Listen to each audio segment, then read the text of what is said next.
Okay. सो मैं भी अब एक बैंकिंग एस्पिरेंट हूँ। बेसिकली मुझे कुछ नहीं पता कि करना क्या है, बट मैंने जो स्ट्रेटजी जानी है, हालांकि मैं क्लियर कर दूँ, मैंने कोई भी एग्ज़ाम क्वालिफाई नहीं किया है। इक्का दुक्का क्या होगा, मे बी एसएससी वाला, वो भी बहुत पुराना है।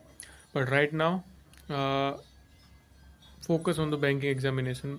तो बहुत से लोगों की एक मैंने देखा प्रॉब्लम होती है कि भाई कि मैथ्स में हम कैसे करें, how to we increase speed. तो बहुत सारे यूट्यूब चैनल भी है जहाँ पे कहीं ना कहीं ये चीज़ें दिखाई जाती है कि भाई कैसे स्पीड को बढ़ाए कैसे ना बढ़ाए। बट मैंने एक पॉइंट ऑफ खोजा है, मे बी कोई और प्रिपरेशन कर रहा होगा तो उसको ये हेल्प करेगा। तो एक तो स्पीड बढ़ाने के लिए कुछ नहीं करना है, जितनी हो सके उतनी टेबल याद करनी है, जितनी हो सके। ज़रूरी नहीं है कि कम ही याद करें। अगर हम ज़्यादा याद करेंगे तो basically it's good for are, it's increase speed. तो मैंने 3 चीज़ें नोट की है। फर्स्ट है, टेबल याद करनी है, हर दिन एक एक टेबल। ओके, अब मैं याद करूँगा। और दूसरा है क्यूब एंड स्क्वायर, जितने क्यूब हो सकते हैं जितने स्क्वायर हो सकते हैं याद करने हैं।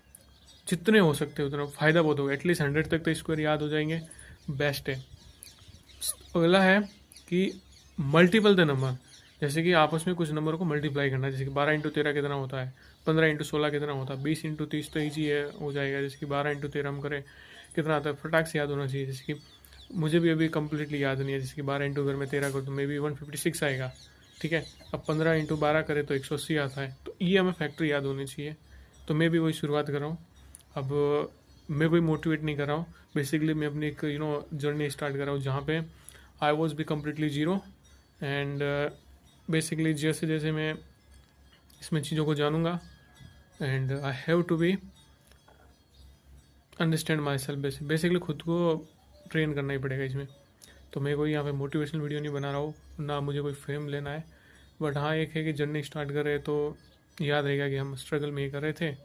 और फिल्टर से कुछ ज़्यादा ही हैंडसम लग रहा हूँ तो शुरुआत करते हैं हम भी, और आप भी कीजिए और मज़े कीजिए। मिलते हैं, देखते हैं अब आगे।